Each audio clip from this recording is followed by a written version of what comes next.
Hey y'all, welcome to another episode of Soccer for Us. I am Bart, and on this episode, we are unfortunately talking about some more disappointment on the women's side of U.S. soccer, something that we, quite honestly, are not accustomed to talking about much. And it seems like we've had to talk about it a lot in the last couple of years. It sucks, but it is what it is. And to kind of counsel each other through that, if you will, is my friend and yours, the man named US Keeper on Twitter. It is Thomas. Thomas, how you doing this evening? Oh, I'm doing all right. Just hanging in there, and hopefully we can come to a make each other feel a little bit better about where this team is headed. Yeah. Let's start with some positives from US soccer on the whole, which by the way, I'm very unhappy with US soccer as a whole right now, but we don't need to get into that particularly. But we have two friendlies for the US men announced before Copa America. The US will be playing Colombia in Landover, Maryland at FedEx Field on June 8th, and then on June 12th, they will be playing in Orlando, Florida, against Brazil in the return of the Continental Classico. First off, people did not like, people meaning like Mexico fans, did not like the fact that we were playing the Continental Classico against not Mexico, and somehow thought that was like the name of the rivalry. That was funny to me. But first off, this is the second edition of the Continental Classico. You and I've talked about this before. It's not in an outside of FIFA window necessarily, but it is part of that U.S. soccer initiative to get North and South American teams here stateside to play the U.S. men's national team. That plus Colombia, these are pretty decent friendlies, yeah? Yeah, it's a good collection of friendlies. I mean, you can get Brazil, you got to get Brazil, right? I mean, granted, they haven't had a great history with matches against Brazil, but you have to be playing against the best, and this is a kind of a rare opportunity where the U.S. have an opportunity to play better quality teams headed to a tournament, right? Because they're all playing in the Copa America. So, I mean, I think my only kind of negative behind that is I kind of would have liked to have seen teams that aren't in the same side of the bracket as them. Only because I look, playing great teams is helpful. I think sometimes, you can, I don't know, hurt a team a little bit and but also help them depending on what those results, provide, right? Like you sometimes give your hand up. You may only have one opportunity to play them, right? Um, and you don't want to give all your cards up in a friendly necessarily, but you also want to provide and show well too. So it all depends how they approach them, right? I mean, someone, and when I brought that up, someone mentioned, U.S. Russia in the 1980, hockey Olympics, and I'm like, okay, That's fine, true. it is true, and but I guess but what I will say is they didn't play, I can't remember who the Sweden and Russia in the same small window of time. Two teams that are going to see likely win the final. But I think it's fine that they're doing that. They can schedule who they can schedule. So I think it's a great schedule to get, but it's it's going to be tough, and they're going to learn a lot from it for sure. Yeah, I think when you and I talked about this, obviously we knew there were going to be friendlies scheduled in this window because it's technically a FIFA window. I think we just speculated that they wouldn't play Colombia and Brazil because of what you said is we're on the same side of the knockout. But when you looked at all the teams not named Argentina available, it was very clear that these are the two best teams we could get. It's just unfortunate they're grouped both in Group D and are in some way, shape, or form probably the teams we're going to see in the knockouts. But these are massive. I mean, these are two great friendlies and the type of stuff that we would like to be seeing the U.S. play more of. I will personally say I think that the choice of Landover, Maryland, specifically FedEx Field, is terrible because that stadium is a dumpster fire, literally, and it is a terrible place to have to visit and a terrible place to have to get to. But playing in the DC area makes sense. And then playing Brazil in Orlando, one of the most Brazilian cities outside of Brazil, is certainly a choice. Yeah, it's not. It sounds like they might have had a little bit of not a huge amount of choice on that. It sounds like there was some concessions made based on Copa America not wanting some regulations of playing a match within certain miles and certain days It before the was Copa weird, yeah. America. So Copa America basically has some regulations saying that like you can't play a team that you're in your group, which okay, we're not doing that. And you can't be X amount of days before the tournament. Okay, we're outside of that. But then also they do mention like it can't be within so many miles of a host site, right? But the host for Orlando is Exploria Stadium. So I'm not sure how strict they were about that.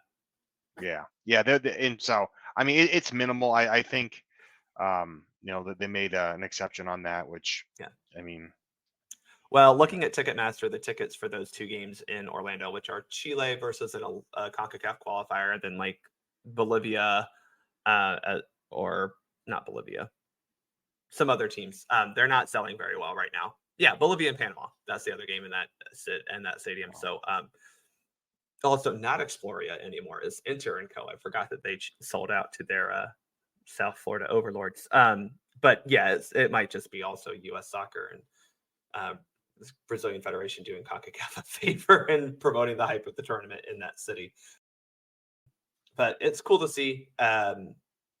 It's always a big deal when you play Brazil. It's always a big deal to have the stars that they bring in. And I think it's safe to assume all three teams involved in this are going to bring their best possible players because this should be the warm up for Copa America.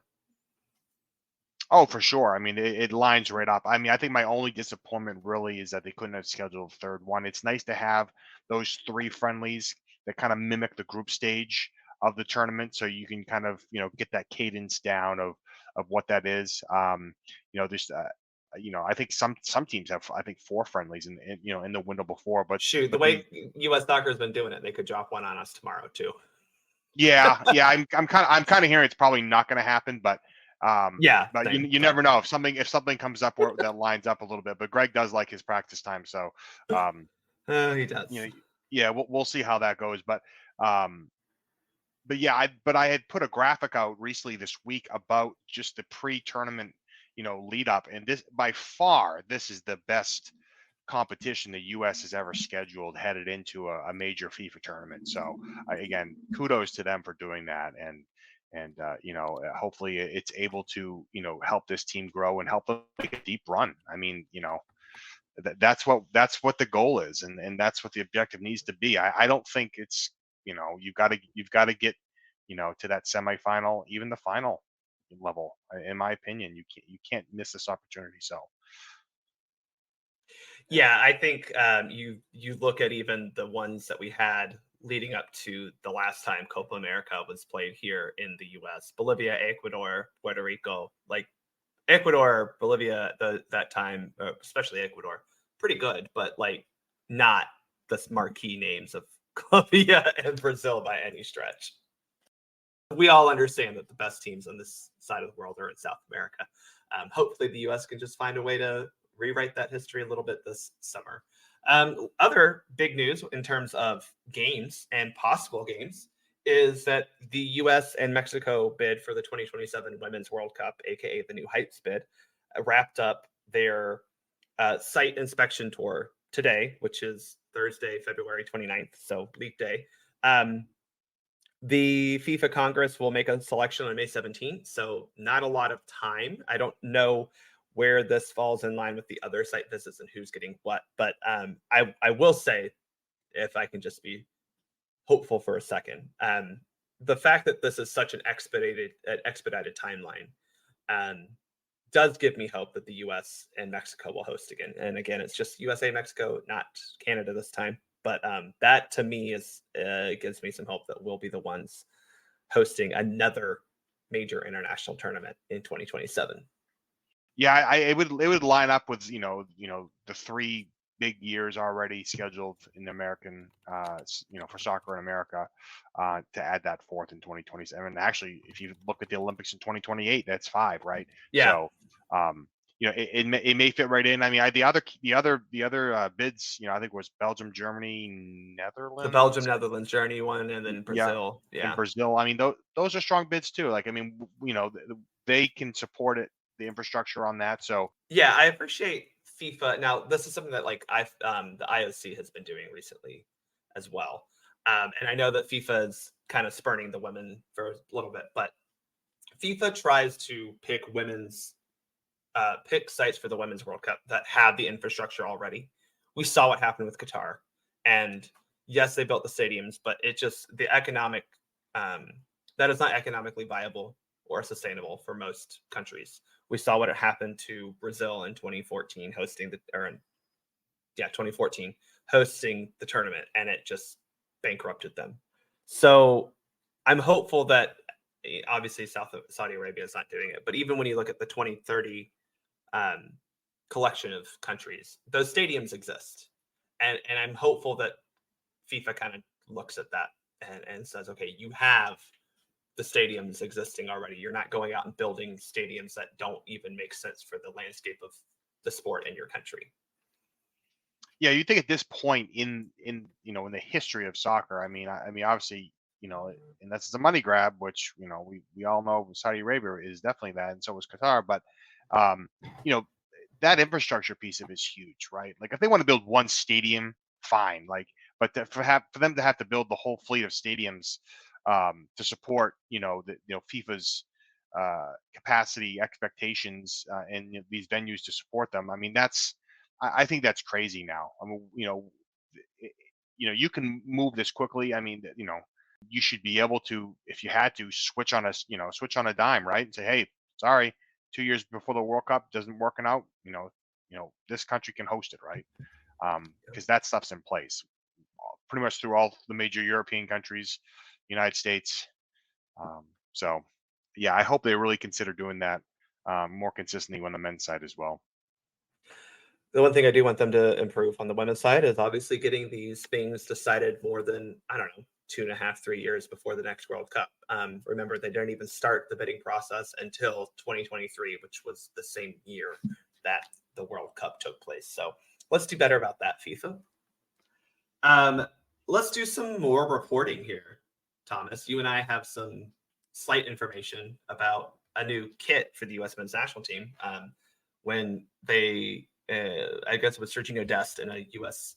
men's national team video on Twitter, saying, "Hey, watch TNT pregame," and you and I kind of thought, okay, well, it's what it could be, and a new kit was one of the ideas that we kind of bantered about because we had both been hearing that there's going to be a new kit soon. Um, I don't want to report hardcore. I can just tell you that there's going to be a new kit before, from what I've heard, there's going to be a new kit before Nations League.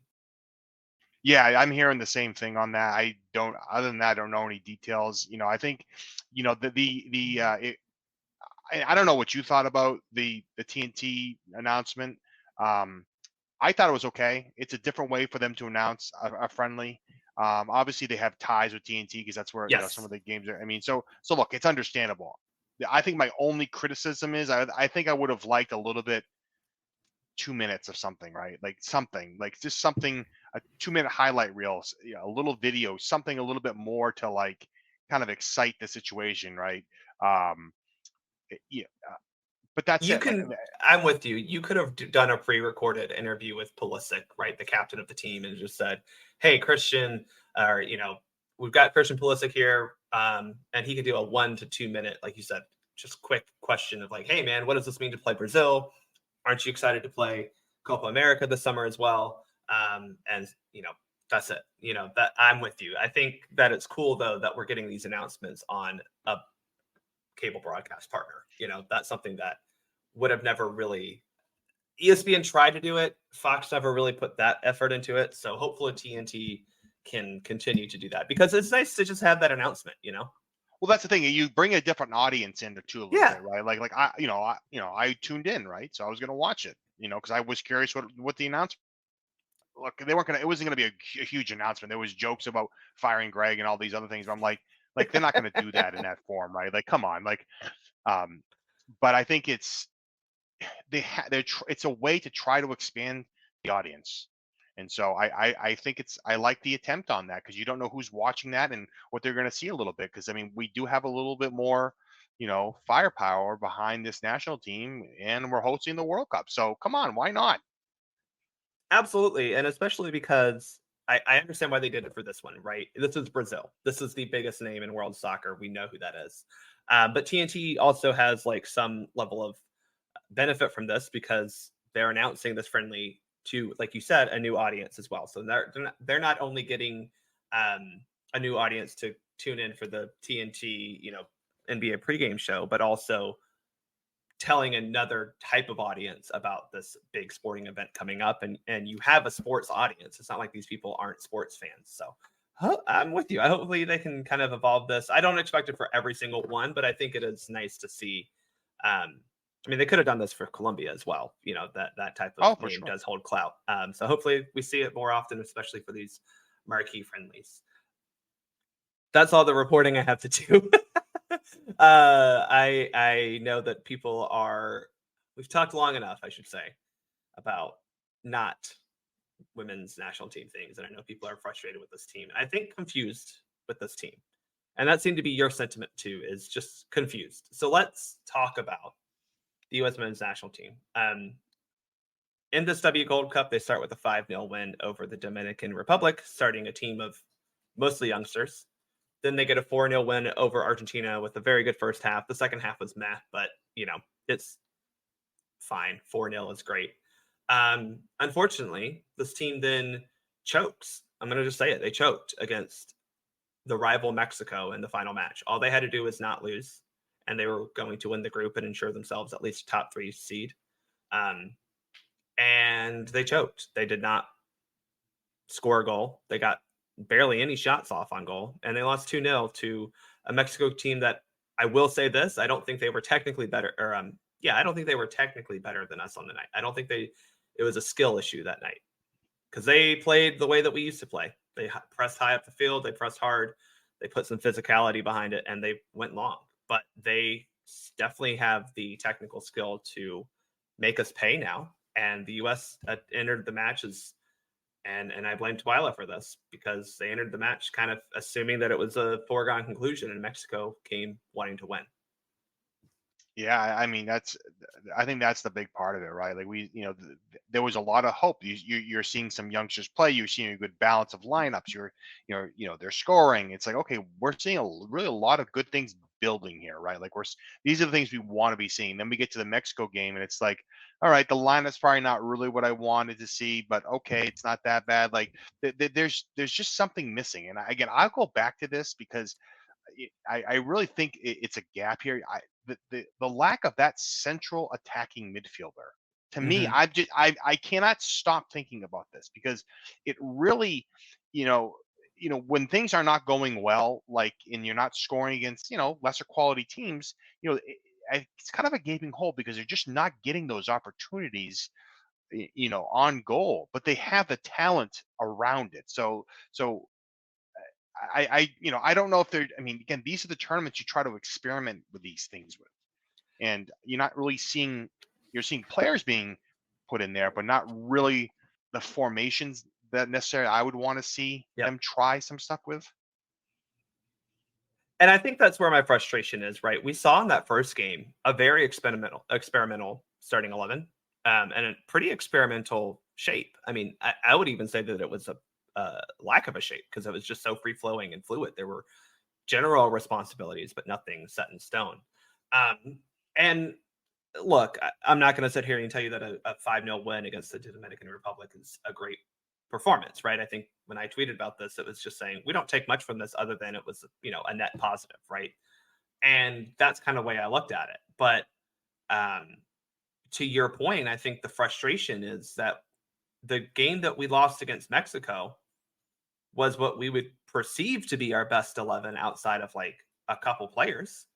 And certainly when you look at the players who we would rely upon to get the job done against Mexico were in that lineup, and they did not, right?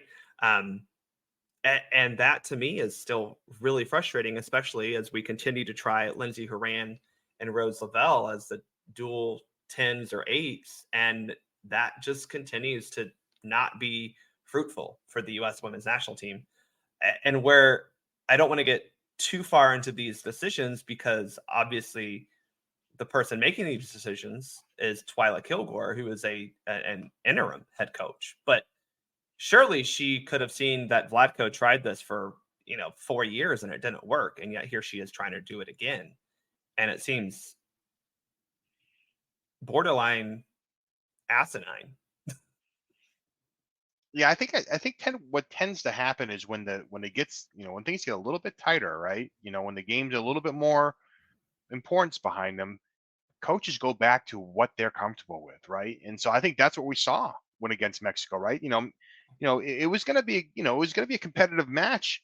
We always know that, but like, but I just think and again, the players weren't, they seemed a little tight out there to start, and there was really nothing going on in the first 30 minutes, 35 Yeah. minutes, and then I, Mexico broke it down, and they were able to, get that goal in the 38th minute. And, at that point, US had some chances Yeah. in the second half, and, kind of woke up a little bit, um, but it's a little too late. Like they're not built right now to come back. And I think because Yeah. they've never had to do that, right? They've never really had to like come back with any regularity, right? The 4 or 5 goal wins are kind of what they're used to seeing. But and I just wonder if this match tells us more about where Mexico's headed than it does, where the United States is headed, right? Like y- there's questions, but and they have the opportunity to regroup in the knockout stage, right? And try to figure what that right lineup's going to be, um, you know, to make a run at the final. Because honestly, if they don't get to the final, in my opinion, they've missed. I mean, it's a tough road, but Yeah. I okay. Um I think when the roster was initially announced and we didn't see Alex Morgan or Becky Sauerbrunn on the roster, I thought, okay, we are truly trying to turn over a new leaf here, and move on to the next generation, right? Because Becky and Alex were kind of the last lingering players from the generation, especially from 2015 and 2019, right? Who had won the two in a row, and both obviously on the 2023 roster. And though they weren't necessarily replaced, I mean, Fischel is young, but like Becky wasn't replaced by a young up and coming center back, right? She replaced Alana Cook, who really Becky was replaced by Sauerbrunn and Davidson, who both came back healthy, right? The four center backs, and even the three that we have that aren't Sauerbrunn on this roster, it's really frustrating that this entire kind of plan to move on, if you will, has been derailed. And now we're looking um, at using a lot of Alex Morgan and Becky Sauerbrunn. And that's to me the part where I go, okay, to your point, if we don't win or even make the final, but you've fully played a tournament without Becky Sauerbrunn, Alex Morgan, Julia Ertz, Megan Rapinoe, all the names that we've grown to love over the past 12 years, then you go, okay, fine. This is a learning curve. You don't even have a full head coach yet. I can stomach it. But the problem, I guess, is, and it's weird because they were called in as replacements, is that because they're here and we keep hearing all the time how they're veteran leaders and experienced and all this stuff. Well, who was the person who was responsible for the goal that Mexico scored in that first half, and who repeatedly got beat for not just pace but also on the ball throughout the entire game? It was Becky Sauerbrunn, um, and that's really disappointing for me more than anything. yeah, I see that. I mean, that's an odd situation, and so again, part of it, I don't know if there's an outside influence, but I will say, I mean, she's definitely done. Like, I mean, like, she just constantly she doesn't have it, and she's 38 years old. I mean, she's had her time, right? Like, I mean, is there not someone else they could have brought in, or could even be playing, right? Like, you're Yeah, saying she was the call-in, but then she becomes a starter all of a sudden. Like, to me, yeah, that's kind of crazy. Like Alex Morgan, they're using her a little bit differently, right? She's playing a half. She has a couple sure, yeah, goals. You know what I mean? I think I like the way they're using her, right? Because she's probably good for a half, or so. I'll give you that because she's probably one of those players where, and we saw it against Mexico. Hey, something isn't working. Let's bring Alex in the second half, and hopefully she can spark something. Because look, we can talk about her bad 2023. The reality is she's still a very good player. I just want to move on from the reliance on her. But you're right. Having her as a sub off the bench is a great option. Yeah, I But think I like that role for her right now. I think she does that. But you've got to move. You can't be throwing these people in there. It's different like to have a defender, in my opinion, yeah, as opposed to like an attacking player and play that. Defenders, maybe you pull them in there the last 2 minutes or something, right? Type of sure. Yeah. situation. But Yeah, like Becky could be the person you call him on in a game against Mexico. Maybe you're up 1-0, and it's okay. Let's put Becky on as a third center back or another defender to kind of close things out. I guess what's confusing to me is the person we haven't really talked about yet, who wasn't on the field, and by the way, has only played one match so far this tournament, and that's Naomi Girma. And that to me is the story because she did not start the first game, and that I can go, okay, fine. You don't start her the first game for squad rotation, and let's be honest, Becky Sauerbrunn and Abby Dahlkemper are going to be fine against a Dominican Republic team who aren't going to threaten much at all. Second game, slightly tougher opponent with Argentina. You start Girma and you start Davidson, who I think are probably your strongest center backs right now. But then you go back to the Dahlkemper and Sauerbrunn pairing against a much better Mexico team. And Sauerbrunn has been hurt on and off for the past year. Obviously, she didn't make the World Cup because of an ankle injury. Same with Dahlkemper. She hasn't really played much at all since a back surgery 2-3 years ago. And that, to me, made no sense. This is where I don't understand Twyla as a decision maker because I can deal with Twyla not getting in-game subs or adjustments correct. She's an interim head coach. That's not her job. But she looked at this lineup of games, said, okay, we don't need Naomi Girma against the toughest team we're going to play in this group stage. And that is moronic. yeah, I mean, it's to say that it is because she needs that opportunity. She needs that, hey, this is the last game of the group stage. We got to close this out, right? Type of opportunity. Like, unless it's some unknown injury that I haven't heard of, Right. then like, I mean, that's the only explanation to me. If she's nursing, a knock or something that, is, they just wanted to give her rest, then okay. But like, to me, like, it's a no-brainer, to keep her in there. Again, they're center backs. Like, they're not running, all over the field. So like, from a conditioning perspective, she should be able to handle 90 minutes, like, out there. So it is a head scratcher, to why that would be. Yeah, yeah. I mean, I just don't understand. I don't know if she's lost favor. And, some things we may not know, but I mean, I think I'm leaning towards maybe she just got a small knock that she's just, Yeah. trying to recover from, and they're And just, that's frustrating. They can't tell us that because that would explain. But I still am wondering why Tierna Davidson's not out there, but Becky well, Sauerbrunn is. Davidson, by the way, has a World Cup under her belt as well. Again, missed 2023 due to an injury. So I that is a decision that I just cannot understand. And I'm not saying it's the only reason we lost to Mexico because we'll talk about some other decisions in a little bit. But defensively, we were too easy to beat. And when you don't have your best center back available on the field, that is a bad coaching decision. And that's not even a coaching decision. As a staff, how did you, like, you're leading a staff, you're evaluating this, and you thought that Naomi Girma not starting your last game, which, by the way, I understand match congestion, but between the game you had, the final group match, and the quarterfinals, would have been a full 4 days of rest, 5 days almost when you count, once you're done and when you start playing. So it can't be a rest thing. That makes no sense. I do not understand not starting Naomi Girma against the toughest team you're going to play in the group stage.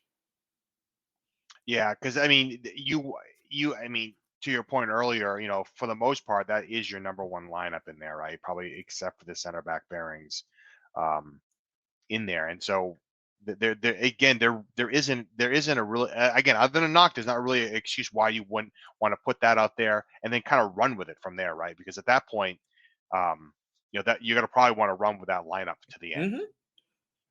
Yeah, the lineup against Mexico, real quick, was Nair in goal, Dahlkemper and Sauerbrunn as the center backs. Your outside backs were Emily Fox and Crystal Dunn. You know, none of those players are bad, but I think to your point, it's just clear Sauerbrunn doesn't have it anymore. Your three midfielders were Sam Coffey, a relatively new player, but I think probably the best option at this point in time for this team, and Lindsay Horan and Rose Lavelle. And then your attacking three were Sophia Smith, Lynn Williams, and Trinity Rodman. Look, even with the Sauerbrunn not great, that 11 should not lose 2-0 to Mexico. It just shouldn't. Yeah, it's a decent lineup. The only thing I would, other than the center back pairing, the only thing I might have considered is said this is my selfish thing. I'd still drop Sophia Smith to that central, attacking midfielder, and then put in one of the young strikers, right? I mean, Yeah. they've already both got 2 goals in this tournament so far, right? So why not give them a chance, right? Why not put them around, the best and see what they can do Yeah. in that kind of critical moment, right? I don't want to have not see those players for the rest of the tournament, right? Like to me, it's a waste if they just don't come off the bench. Shaw and Moultrie each have 2 goals. You're 100% right. I mean, actually, wait, Shaw has, I want to say 3 goals. We haven't seen Moultrie. She rolled her ankle, so I get it. But we haven't seen her really since that first game. No. Yeah, I think Morgan's got 2, Moultrie's got 2, and Yes, Shaw's got 2. Yeah. that's right. Morgan had the other one in that first game. But to your point, yeah, like I'd also say that you could keep Soph up there, but either Haran or Lavelle needed to be dropped. And I think that's just where I'm at with this team right now is Haran and Lavelle. And we've seen this time and time again with the refusal to try anything really different when it matters anyway. They don't produce. It's like I said, it is not a fruitful pairing. Yeah, and it's disappointing to hear it. It's disappointing to say it, but they just haven't produced in those roles. They are skill wise very good, but like it's just not those pairings are not working Yeah. right now. It's also intriguing. We think about Roosevelt balling out in the NWSL Cup final, but she was a question mark for the World Cup and didn't play much at the World Cup, and really wasn't healthy a lot since then, dealing with some foot and leg injuries. So again, it's like if you're looking at a player to rest because of an injury, she's one that I would do. I mean, I think you could have started Jaden Shaw instead of her and move Haran a little bit deeper, maybe as an 8, and that is a much more balanced midfield. Yeah, those experiments. I mean, again, I know Emma Hayes isn't here, but I don't know what Emma's calling the shots. I don't feel like she's calling the shots right now. Chelsea's got actual games to worry about. No, I know, but you would still think they would have like, say, hey, look, we're playing these matches. Let's try a couple different. I don't know. Like, Yeah. I know it's probably an impossible expectation to coach from afar, right? But as a coach, I'm sure there's certain combinations you still would like to see and have I don't want to say a say in it, but just have it an ability to maybe you know ask for them, right? You would hope. And I think, I mean, obviously Emma's getting feedback from Twyla, probably giving her takes to Twyla. But I do think that for a tournament like this, it makes sense to not micromanage because it's such a long time, right? It's not 2 friendlies where you can be, and you have to go win. So I'm with you. I don't know. Yeah, I'm sure Emma has said things, but I don't know what the extent yeah. of the I guess I coaching can is. see that the so-called noise and distraction behind that in your head, right? I mean, she's trying to coach the team, right? And she's looking to the future too. At some point, she's going to want to coach her own team. So Right. and be giving this opportunity is kind of important. So Yeah. It's real quickly the stats from that Mexico game. US did dominate ball possession, 57-43. Maybe not dominate, but clearly ahead in ball possession. 6 total shots to Mexico's 9 shots, but the US only 3 on target to Mexico's 7. Um, it wasn't an offensively productive night, but I think again, when I looked at what Mexico did, it wasn't that they, played intricate triangles like, we are used to seeing the men's national team play or El Tri play, but it was tough, gritty, high energy, direct. Yeah, I mean, they are getting better. I mean, they're looking better. So this is where when we have the conversation about, hey, everyone's catching up. Yes, they're gonna catch up a little bit, but like That's a the good talent, thing. Ultimately, right? that is a good thing. You want competition, and I think that's important. So you just can't rest on, yeah, we'll breeze through the group stage, and then we'll put the game. Like you can't, like that That. mindset has to stop, right? Because it's a poor mindset. It's a poor preparation, right? You have to take every opponent seriously. You have to take every match seriously, and especially in these tournament environments, that's on home soil. Like the attendance hasn't looked great in a lot of these matches, but it's on home soil. You want to represent. It's the first tournament ever. You want to go out and win it, right? Like Yep. it's like so like those that's standard. That's where an Alex Morgan comes in and say, hey, look, let's have some pride here, right? Let's dig down deep, and this is not an It excuse. It's just a reality. A lot of these players aren't in season, so This is true. This is true. fit and form, again, is kind of being done through group stage play. And, now that you're in knockout stage, that shouldn't be an excuse because you've been at this for a few weeks now. Yeah, that is true. I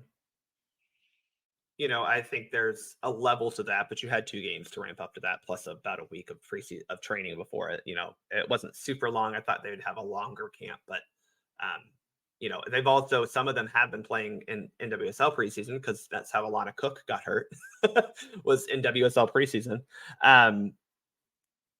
It's just concerning that to me the quotes that I heard coming out of this game from Twyla and from Crystal Dunn seem to indicate that they did think that they could show up and win. Crystal Dunn saying, basically, I'm paraphrasing here, that we learned tonight that we can't just show up and expect to win. We have to go win, basically. And that mentality and that statement from a young, I don't know if that was her telling the younger generation, hey, y'all got to show up and play for it, or if that was something that the whole team learned. I don't know, but the fact that that mentality is there is concerning, and I don't know where the younger players would have got that because it's not like they've been through the highest of highs with this program either. Yeah, I think that's where your veteran leadership, comes into play, right? You just, know, you have to understand that it's not even 6 years ago, right? Like you have to, ramp up. You've got to, we saw it happen in the World Cup. There was an expectation that once you got out of the group stage, then they're going to show up. Like that's not, like you can't do that anymore. Um, you have to have a high standard, a high quality soccer to be able to you know get that mindset. And these girls have not earned that. Most of them have not earned that.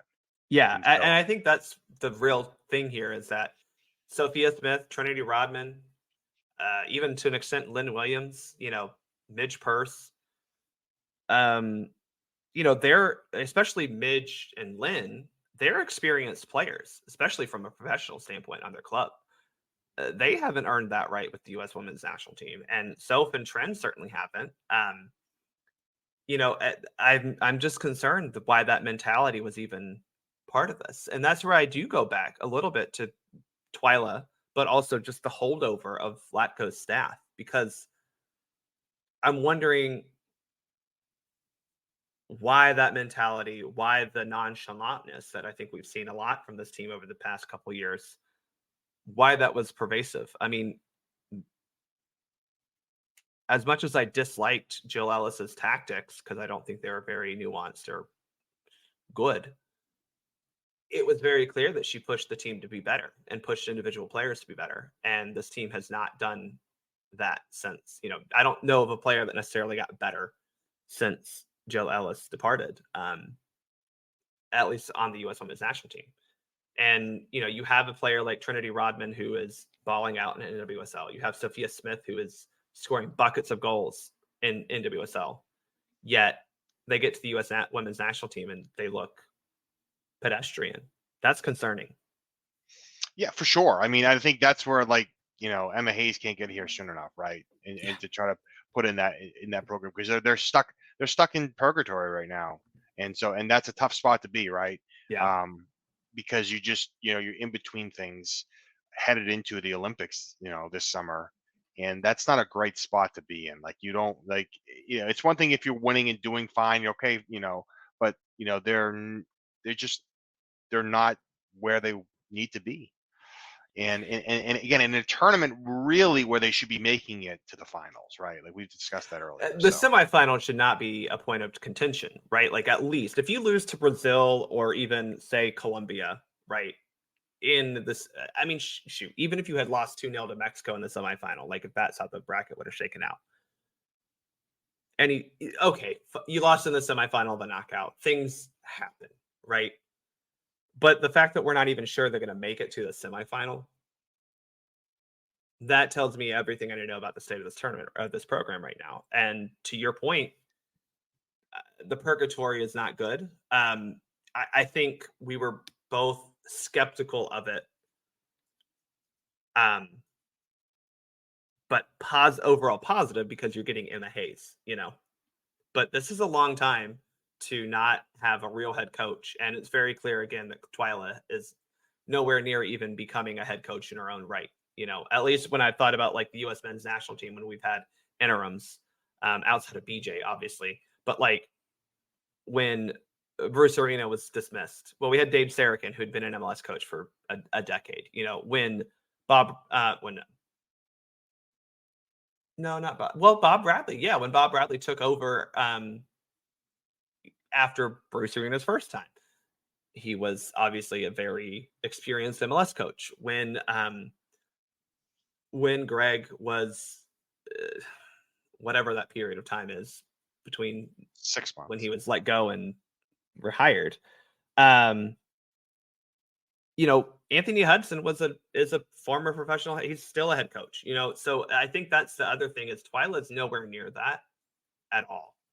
And clearly that is hurting this team. And I hate to dump on her, but it's just like the coaching is lacking and it has been for a while. And it's a lot on the players, but the coach has not been very good at getting the best out of this team at all.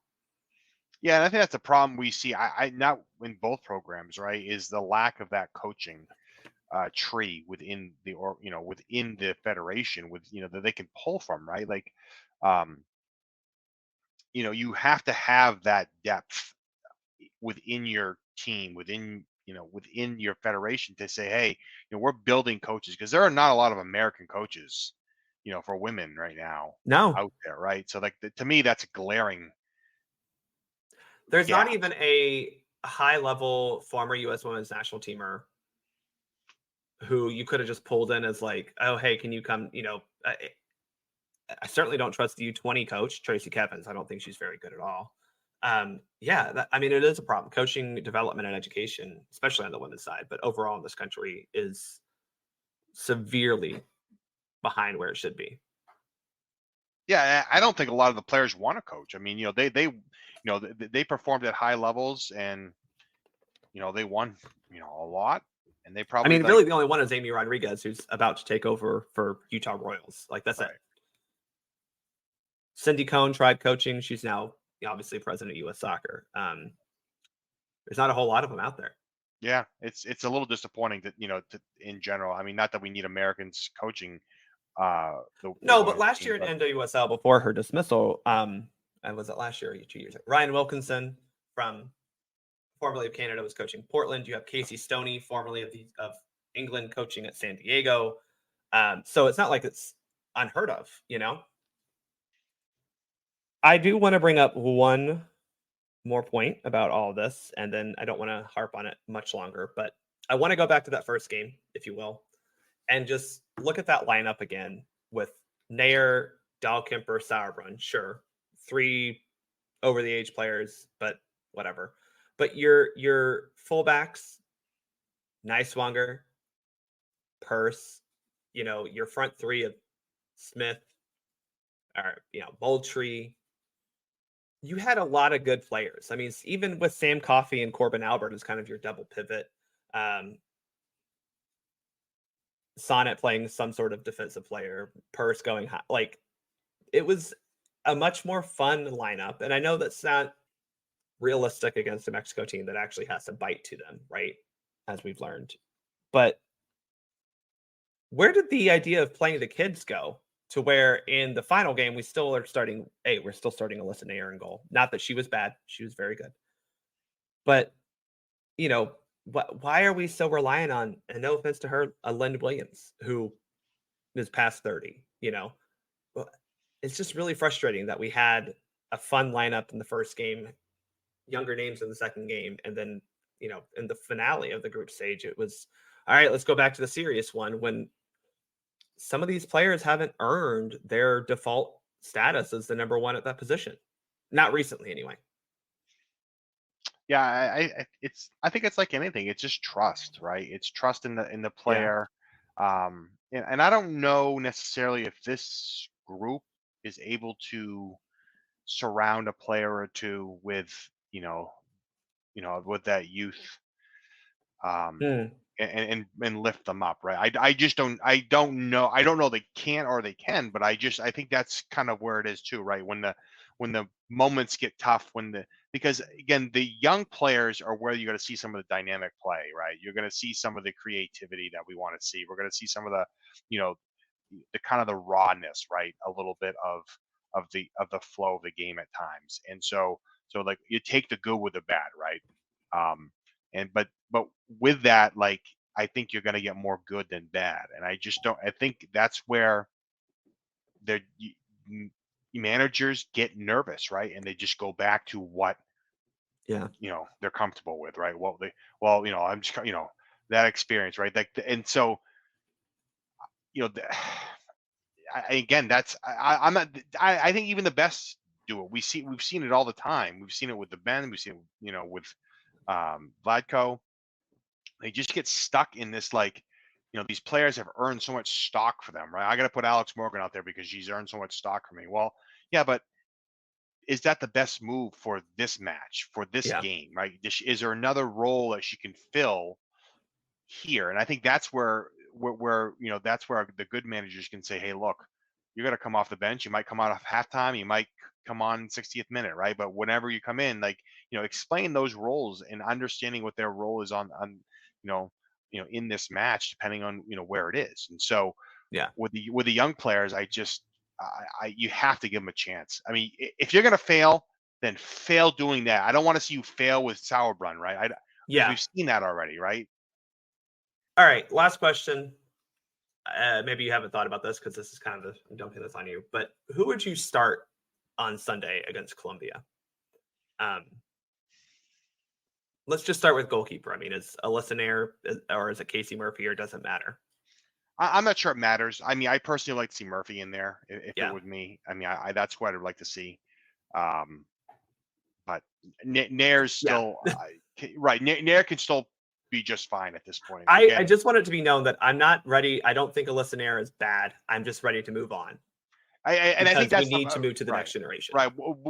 We've gone through this dance with the men too. We're like, okay, enough with whoever, right? Enough Tim with Howard to right. Brad Guzan, where that transfer should have happened, even though Brad wasn't necessarily young. Casey Murphy's not necessarily young. It's Right. just, can we move to the next person? Right. And I mean, because I don't know if Nair is going to be able to do it in 2027. I think that's No. my greater point. Yeah. Center backs. Who are you starting? I mean, I want to see Gurman there, and I think she's, unless there's an injury that we're not aware of. Yeah. I want to see Gurma back there with Davidson. I mean, Okay. I think that, to me, that's the best center back Yeah. pairing that we have on this squad. How Then about your outside backs? I'd probably go Fox and Dunn probably. I think Okay. that's and yeah. I would go Fox and Niswanger. I don't think Crystal Dunn's been bad, but I would Yeah. put Niswanger on there because she has that ability to kind of tuck inside. Um, I'll disagree with especially that. especially because I'm gonna get to it as I go up the rest of the side of the field. Um, and then midfield trio. What's your trio? Oh, yeah, this is a hard one because I mean, I don't know. Lavelle and Haran just have not been doing it for me. I haven't been. You know what I mean? One of them has to go, maybe both. Yeah,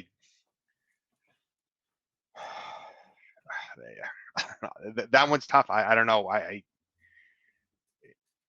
You know, I tell you what my would be, and it would be I'm starting Haran, I'm dropping Lavelle, and I'm starting Sam Coffey, and alongside of her, I'm starting Corbin Albert because I think that double pivot behind Haran could be really effective.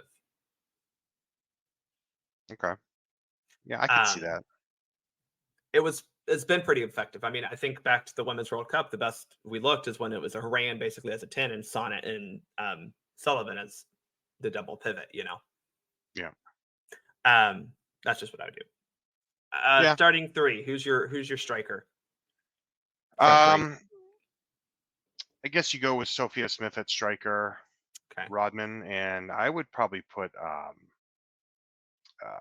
blanking on her name right now. Shaw. I want to start Shaw. I'm with you. Um, I'm almost tempted to start both Shaw and Purse because I think we need to make a statement early on. To your point, we're not teams aren't afraid of us anymore. So once they get a lead, like they're not like they're going to come out and try to attack us too. And I think we need to come out with skill, pace, ready to score, and I think Midge Purse brings that. Um, I definitely need her to start, you know, and that's where I'm at right now. Is my front three? I think it's Sophia Smith, and I'm 97% sure it's Purse. I don't know who that other one is because I kind of like the idea of Shaw, but I understand Rodman is very good at a lot of things as well. Yeah. Yeah. That I said, don't. I also I've also considered starting. Sorry, also considered starting Purse and Trinity, and then my center or my fullbacks are um Dunn and Sonnet, kind of how we did the first game because Midge just gets up. I mean, Midge plays the whole flank. We don't need someone getting up there, so you can kind of play a three back, and then Dunn can push high with Trinity and combine with her, or maybe you put Fox on that side, and she can get high and combine with Trinity as well. Hmm. So Yeah, you need some more creativity in that. I think that's the real takeaway. And I which think I you just talked myself into that lineup.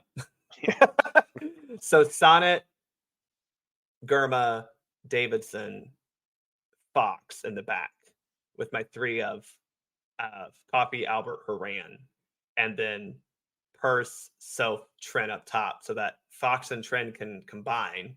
Midge and maybe probably Lindsay can play their little combos on the outside on the right side. But then basically you have a back three of Sonnet, Germa, and um, Davidson. yeah. That's what I I think I'm mean, going to do. yeah. Thomas, any other thoughts about the U.S. Women's National Team or U.S. soccer in general? No, I think that's it at the moment. I am excited for the match. On Sunday. It's a little bit more reasonable time to watch. Yeah, So 8:15 Eastern is a lot better than 10:15. That's yeah. for sure. So I really hope they can figure this out and make a run to the final. I will be super impressed. I still expect them to win, but I will be very impressed if they come out and beat Colombia after this debacle against Mexico. That to me would show a lot of leadership on the team, a lot of mental fortitude, and give me a lot of hope for this program going forward. Well, they But I have to also think go. it'd be Yeah, I think it'd be very easy to lose the second game in a row.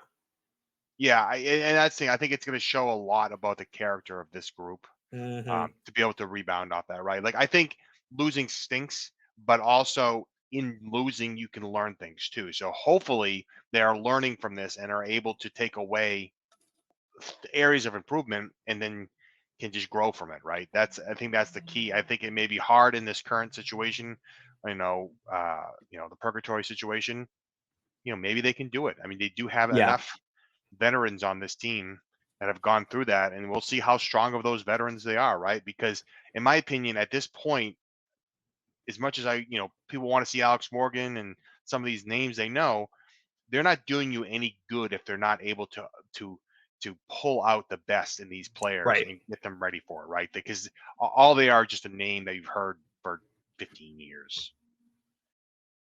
Yeah, look, I mean, I think a lot of people rightfully idolize Alex Morgan. A lot of people rightfully idolize Becky Sauerbrunn, but I would say that it's just we got to find the new generation, the new leaders, and I don't think Lindsey Rand's doing a good job of that. That is a discussion for after this tournament. But yeah, 8:15 Sunday, USA versus Colombia from BMO Stadium in Los Angeles. It'll be an interesting now, this seeding thing I like. You can see that discussion on Twitter. Follow me at Soccer for Us Pod. Follow him at US Keeper. It does make things a little interesting because if we win, we play Canada, and that'll be a fun semifinal. So looking forward to that. Again, follow him on Twitter at US Keeper. Follow me at Soccer for Us Pod, and support the show at buymeacoffee.com/Soccer for Us Pod. Thanks for everyone for listening. I am Bart. I'm out.